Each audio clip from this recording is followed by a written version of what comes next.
السلام علیکم حضرات، میں محمد اعظم آج کچھ ضروری معلومات کے لیے یعنی حضرت کے حوالے سے پیر طریقت جوہر ملت حضرت علامہ مولانا ڈاکٹر سجاد احمد جوہر القادری علیہ رحمہ کے بارے کچھ جانکاری کے لیے ہم لوگ نکلے ہیں۔ تو آج ہمارے ساتھ جناب مولوی آفتاب رضا صاحب ہمارے ساتھ ہیں، اور انہوں نے اپنی زندگی کے بہت سے سال، بہت سے وقت حضرت کے ساتھ گزارے اور بہت سی چیزوں انہوں نے دیکھا، حضرت کے قول و فعل اور حیات و خدمات کیا تھی۔ تو جو کچھ بھی انہوں نے دیکھا ہے اپنی حیات میں، وہ تاثرات ہم سب کو بتائیں گے۔ تو اب انہی سے حضرت کے بارے ہم جاننا چاہتے ہیں۔ تو پہلا سوال میرا یہ ہوگا کہ حضور جوہر ملت، میرا مراد یعنی جو قاری صاحب کے نام سے مشہور تھے، ڈاکٹر سجاد احمد جوہر القادری، جی ہاں جی ہاں، تو میں یہ جاننا چاہتا ہوں کہ ان کی شخصیت کس طرح کی تھی گاؤں میں، اور ان کے قول و فعل، ان کی حیات و خدمات کیا تھی؟ تھوڑا آپ روشنی ڈالیں اس پہ۔ بس یہ سمجھیے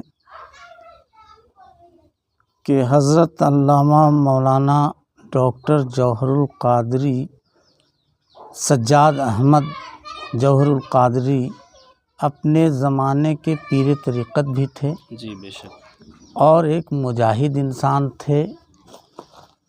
آپ حافظ بھی تھے، آپ قاری بھی تھے، آپ عالم بھی تھے، آپ ڈاکٹر بھی تھے، اپنے زمانے کے سرپنچ بھی تھے، جی اور گاؤں میں ان کی طرح شخصیت آج تک دوسری نہیں ہوئی۔ بے شک، آپ جب چلتے تھے تو راستہ خوبصورت لگتا تھا، ہم نے اپنی آنکھوں سے بے دیکھا۔ شک، بہت لوگ کہتے ہیں بات۔ آپ جب بولتے تھے تو آپ کی بات کو لوگ اس طرح سنتے تھے کہ سناٹا ہو جاتا تھا، سب لوگ دھیان سے ایک دم کان لگا کے سنتے تھے۔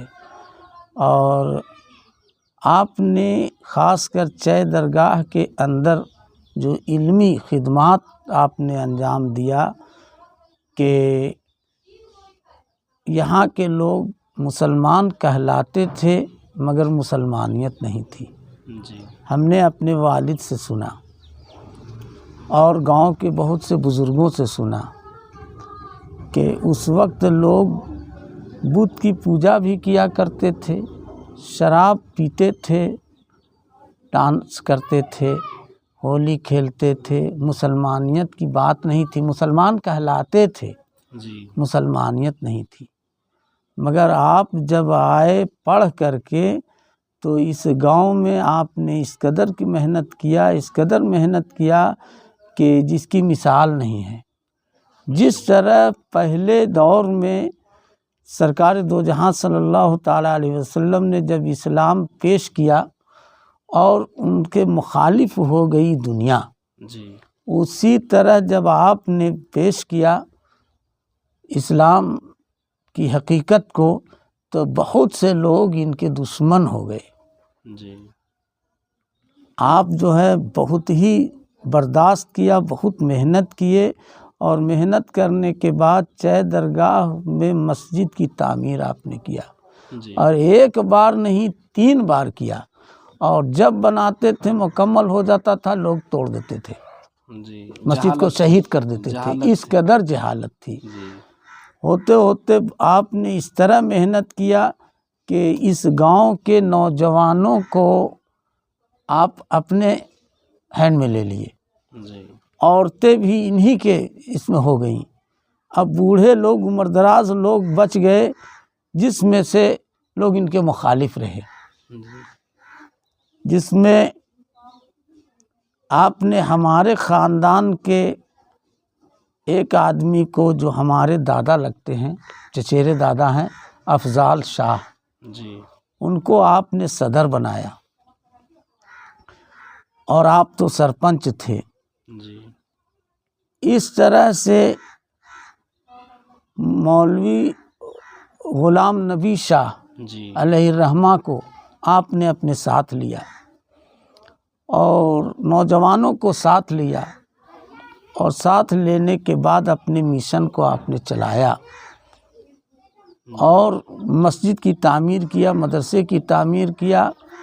گاؤں میں اسلام کا بول بالا انہی کے ہستی سے ہوا. جی. اور اس کے بعد یہاں کے لوگ نمازی بھی ہوئے. اتنا ہی نہیں بلکہ یہاں کے لوگ مبلغ اسلام ہو کر کے ابھرے. جی. اور دور دور تک اس علاقے میں جا کے چترا ضلع، رانچی ضلع، ادھر نوادہ تو ہزاری باغ میں ہی ہے، ہزاری باغ ضلع کے اندر، اور بہت دور تک جا کر کے یہاں کے لوگ انہی کے ذریعہ آپ نے تبلیغ اسلام لوگ ہر جگہ کیا. اور اس میں سب سے زیادہ جو ہے تبلیغ اسلام کا کام مولوی غلام نبی شاہ علیہ الرحمٰ نے انجام دیا. دور دور تک یہ لوگ جا کر کے لوگوں کو سمجھاتے اور اسلام کی حقیقت کو بتاتے، اسلامی تعلیم دیتے، قرآن پڑھاتے، لوگوں کو مسلمان بناتے اچھے ڈھنگ سے. جو آج جو دنیا میں اس علاقے میں نظر آتے ہیں مسلمان انہی کی دین ہے. جی. تبلیغ کا کام کرتے تھے اور اطراف میں اسلام انہوں نے پھیلایا. لیکن میرا ایک سوال یہ ہوگا کہ لوگ کہتے ہیں کہ حضور جوہر ملت یعنی قاری صاحب کی ایسی شخصیت تھی کہ اگر گاؤں میں کوئی معاملہ ہو گیا، لڑائی جھگڑا ہو گیا، کچھ ایسا ہو گیا، تو جب وہ کہیں جاتے تھے تو لوگ خود بخود منتشر ہو جاتے تھے، ہٹ جاتے تھے اور لڑائی جھگڑا ختم ہو جاتا. یہ بات کہاں تک صحیح ہے؟ اسے تصدیق نہیں، یہ 100% صحیح ہے. اس لیے کہ جب گاؤں میں جھگڑا ہوتا تھا اور لوگ مانتے نہیں تھے تو ایسے بھی کوئی آدمی حلہ کر دیتا تھا، قاری صاحب آ رہے ہیں، قاری صاحب آ رہے ہیں، تو لوگ ادھر ادھر ہو جاتے تھے، معاملہ ختم ہو جاتا تھا. قاری صاحب پہنچتے تھے ضرور، مگر جب پہنچتے تھے تو دیکھتے تھے کہ کچھ ہوا نہیں ہے، معاملہ تب تک ختم ہو جاتا تھا ان کے پہنچنے سے پہلے ہی.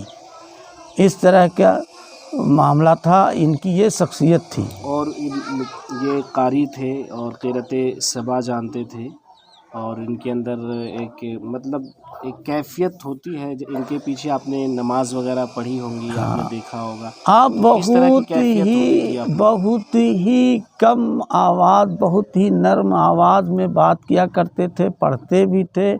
اور ہم نے جب بھی دیکھا تو آپ قرآن شریف پڑھتے ہی رہتے تھے. یہ 2 بھائی تھے چچیرے آپس میں، حافظ غلام محمد شہید جو ہمارے استاذ بھی ہیں، مولانا شبیر احمد اشرفی کے والد گرامی. جی.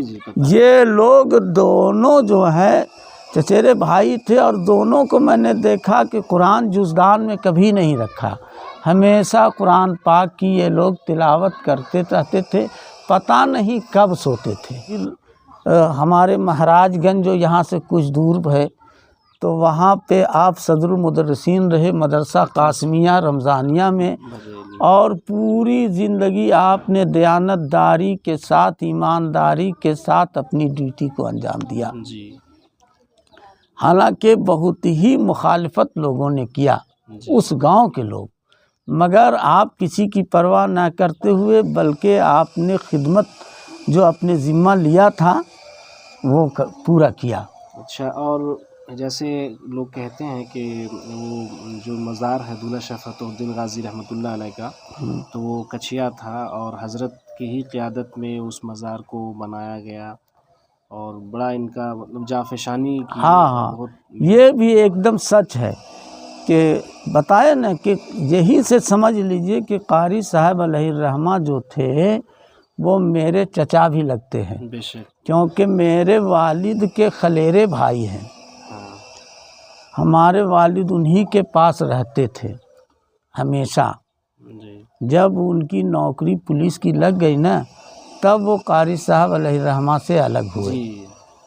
تو وہ بتاتے تھے کہ مسجد، مدرسہ اور مزار شریف سب قاری صاحب نے بنوایا اپنی محنت سے، اور اس قدر خدمت کیا کہ ہمارے پاس وہ صلاحیت نہیں کہ ہم بتا سکیں. اور جیسے گاؤں میں بہت سا معاملہ ایسا ہوتا تھا کہ ماحول خراب ہو گیا تو بڑا مجاہدانہ طریقے سے وہ پیش آتے تھے.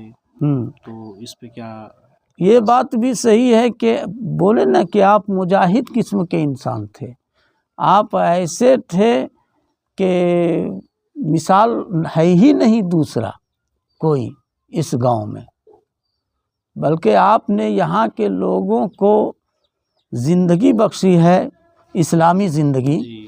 اس کے لیے اپنے بھائی، چچیرے بھائی حافظ غلام محمد شہید جو بہار شریف آنے میں شہید ہو گئے تھے، تو ان کو جا کے وہ بگودر میں پڑھاتے تھے، وہاں سے ان کو لائے اور لانے کے بعد یہاں رکھا اور کہا بھیا یہاں کے لوگ اندھیرے میں ہیں، آپ کو اللہ نے جو چراغ دیا ہے روشن چراغ یہاں جلائیے اور یہاں کے لوگوں کے بارے میں سوچئے۔ تو حافظ صاحب نے کہا آخر زندگی چلے گی کیسے؟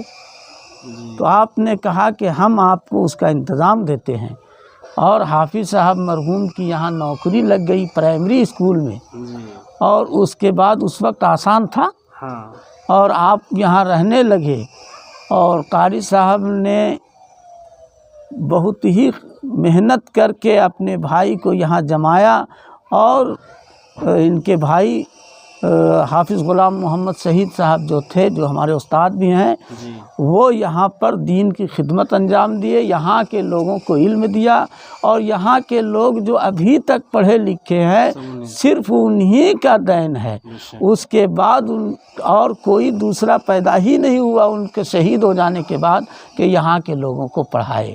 اب جو نوجوان پڑھے لکھے نظر آتے ہیں وہ باہر میں جا کے پڑھے اڑھے، جو ابھی تک ہم نے دیکھا ہے۔ ہاں تھوڑا موڑا ادھر ہوا، مگر وہ خدمت دین کا جو پہلے ہوا کرتا، پہلے قاری صاحب جوہر القادری جو کیے اور حافظ غلام محمد شہید صاحب نے جو کیا، ایسا دوسرا کسی نے نہیں کیا۔ حضرت کی تصنیف و تالیف کے بارے آپ کچھ بتانا چاہیں گے؟ آپ نے اپنی زندگی میں بہت سی کتاب لکھے، جس میں مشہور میلاد کی کتاب ہے میلاد جوہر، اور بہت سی کتاب نعت کی بھی ہے، ہاں کلام جوہر، جذبات جوہر میرے پاس بھی تھا، ابھی تو نہیں ہے، مگر میلاد جوہر ابھی بھی ہے۔ تو میلاد جوہر کے بارے کیا تاثرات آپ دینا چاہیں گے، کس طرح کی کتاب اور ہے؟ اس وقت جو میلاد جوہر، جس وقت کتاب سے لوگ میلاد پڑھا کرتے تھے نا، بے مثال بے جوڑ کتاب تھی۔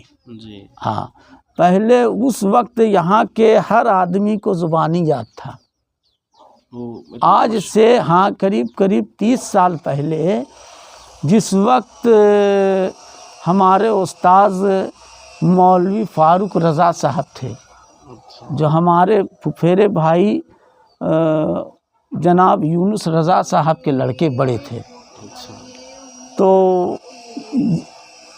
ان کے زمانے میں لوگ میلاد شریف کتاب سے ہی پڑھا کرتے تھے، جس میں اس دور کے اکثر آدمی کو میلاد جوہر زبانی یاد تھا۔ ابھی بھی ہاں ابھی بھی جیسے مستر القادری ہیں، مفتی خصال کے والد، ان کو زبانی یاد ہے۔ میرے ایک بھائی مولوی حامد رضا صاحب ہیں، خالد رضا صاحب، ہاں ان لوگوں کو زبانی یاد ہے، اور بہت سے گاؤں کے لوگ ہیں جن کو یاد ہے۔ اور پھر ایک دور ایسا بھی آیا کہ یہ کتاب جب ختم ہو گئے تو دوبارہ اس کتاب کا ایڈیشن ہمارے پھپھیرے بھائی یعنی قاری صاحب کے لڑکے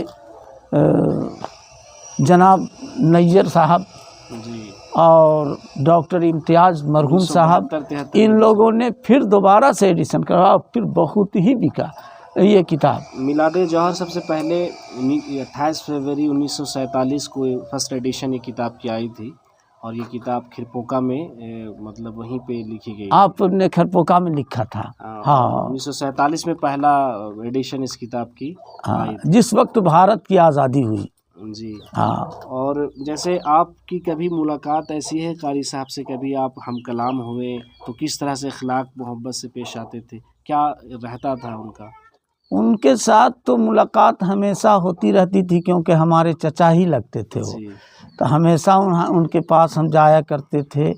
کبھی بھی وہ زور آواز سے ہم کو ڈانٹ کے نہیں بولے، ہاں ہمیشہ محبت سے بیٹھاتے تھے، اور بات کرنے کا موقع کہاں رہتا تھا، وہ تو تلاوت ہی کرتے رہتے تھے، کہتے ہیں وہ اکثر نصیحت تھی، قرآن شریف پڑھا کرتے تھے، ہمیشہ مسجد جاتے تو نماز پڑھائے چلے، اور وہ ایسا چلوے کرتے تھے کہ چونٹی نہ مرے، اس قدر آہستہ آہستہ چلتے تھے۔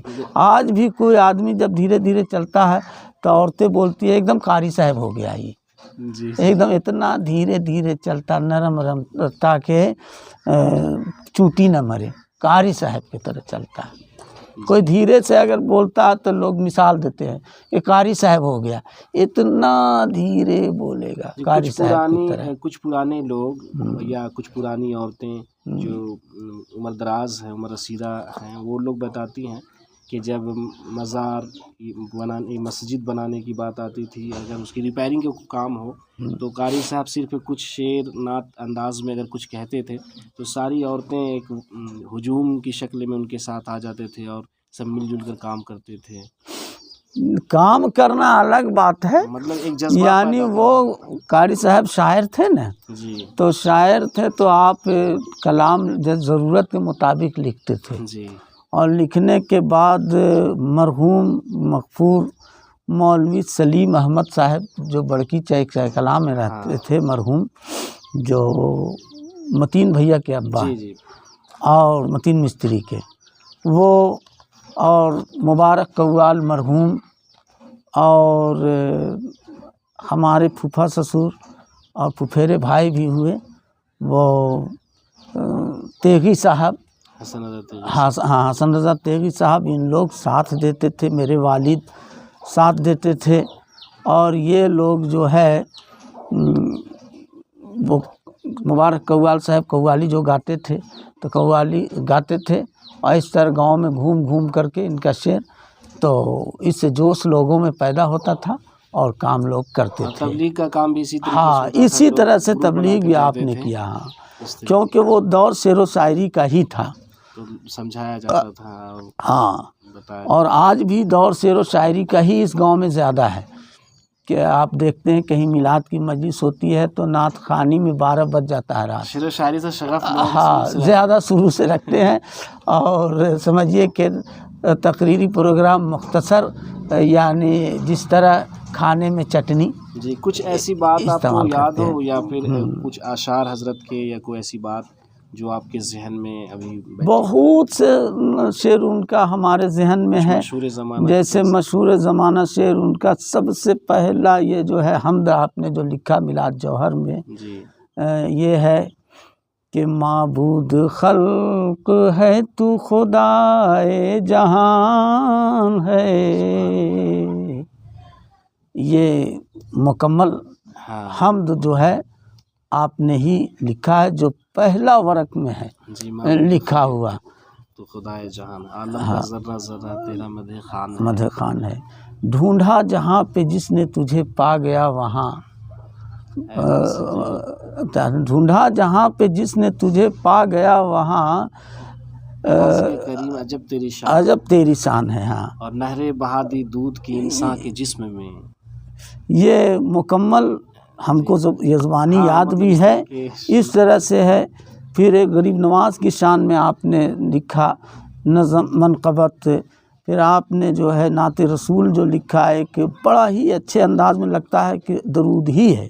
ایک یہ ہے کہ دولہ شاہ فتح الدین غازی رحمۃ اللہ علیہ کا جو عرس منایا جاتا ہے، یہ بھی انہوں نے ہی کیا، روایتوں میں ہے کہ حضرت نے ہی حضرت کا مزار بنوایا، اور پھر لوگوں کے بیچ میں ایک جذبہ پیدا کروا کر ان کا عرس شروع۔ یہ مکمل ہم کو معلوم نہیں ہے، جی، سمجھے نا، مگر اتنی بات ضرور ہے کہ یہ بات ہم کو معلوم ہے کہ عرس جو ہے آپ نے ہی شروع کروایا تھا، اور گاؤں کے ہی چندے سے ہوا کرتا تھا، اب تو بہت ہی عروج پہ آ گیا، اور کہنا ہی کیا ہے، اب وہ بات پہلے والی نہیں رہی، مگر آپ کا ہی دین ہے۔ یہاں پر جو بھی سدھار ہوا جی جو بھی بتائے نا کہ یہاں کے لوگ کے اندر مسلمانیت جو ہوئی کہ ایک مسلمان دوسرے مسلمان کا بھائی ہے. میرے رسول نے فرمایا کہ کل مومن اخوا، تمام مسلمان آپس میں بھائی ہے. یہ درس آپ نے دیا اور اس دور میں لگتا بھی تھا کہ یہ لوگ ایک دوسرے کے بھائی ہیں. آپ نے ایسا درس دیا لوگوں کو جو بات اب ختم ہو گئی ہے، جی جی جو ابھی نہیں ہے تو اور پہلے بھی نہیں کچھ تھی. لفظوں میں آپ حضرت کی شخصیت کو ایک بار بتائیں کہ آپ چند لفظوں میں حضرت کی شخصیت سما جائے. بس یہ سمجھیے کہ حضرت کی شخصیت ایسی ہے کہ اس زمانے میں جس وقت آپ تھے دنیا میں، جی ان کے مقابلے کا کوئی دوسرا بہترین انسان نہیں تھا. جی آپ سب سے بہترین انسان تھے. آپ وہ اعلیٰ انسان تھے کہ جتنی تعریف کی جائے کم ہے، جی اور امید بھی نہیں لگتا. ایسے تو اللہ تبارک تعالیٰ کی مرضی ہے، جی وہ ایک سے ایک لوگوں کو پیدا کیا اور کرتے رہتا ہے. جی کب پیدا ہو جائے کوئی دوسرا، مگر امید نہیں لگتا کہ اتنا بہترین، اتنے اچھے لوگ، اتنی اچھی شخصیت، اتنا بہترین مجاہدانہ مزاج کا انسان اور اس قدر مخلص اور بڑا یعنی اللہ سمجھ جائیے کہ آپ جو ہے وہ انسان نہیں بلکہ انسان کی جان تھے آپ. جی بے شک. ہاں، ولی صفت تو دور کی بات ہے، جی ولی تو تھے ہی. جی یعنی ان کے ہر قول و فعل سے جو ہے درس و تدریس کا معاملہ تھا. یعنی جو فعل ان کا لے کے ابھی چلے گا انسان کامیاب ہو جائے گا، جی جو قول لے کے چلے گا کامیاب ہو جائے گا، جو بھی کردار لے کے چلے گا کامیاب ہو جائے گا. آپ کے اس قدر مقبولیت تھی گاؤں میں ہی نہیں بلکہ دور دور تک کہ آپ چاہتے تو دنیا کی بہت دولت حاصل کر لیتے، مگر آپ نے دنیا کی دولت کو ٹھکرا دیا. جی بے شک. اور وہ 1952 میں سرپنچ بھی ہوئے تھے. ہاں، اسی لیے بتایا نا کہ سرپنچ بھی آپ تھے، اور سرپنچ جب ہوئے تب ہی یہ خدمت کو انجام دیا. اس زمانے میں پورے اٹکوسی کا ہوتا تھا سسٹم، مطلب کہ اطراف کے علاقے ملے ہوئے تھے بہت بڑے پیمانے پہ، اور بڑے بڑے لوگ بھی ان کو سپورٹ کرتے تھے. اس کو بالا پنچ کہا جاتا تھا. جب کوئی ہندو مسلمان سب کو ملا کر کے کوئی میٹنگ وغیرہ ہوتا تھا نا، کوئی پنچیت ہوتا تھا، اس کو کہتے تھے لوگ بالا پنچ. تو اس میں ان کا رہنا لازمی ہوتا تھا، اور یہ جو بولتے تھے وہی لوگ کرتے تھے. یہ سمجھ لیے یہ اس طرح یہ کام میں تھوڑا سا اپنے چچا کا یہ لیے تھے. تو ہمارے استاد مولانا شبیر احمد اشرفی علیہ الرحمہ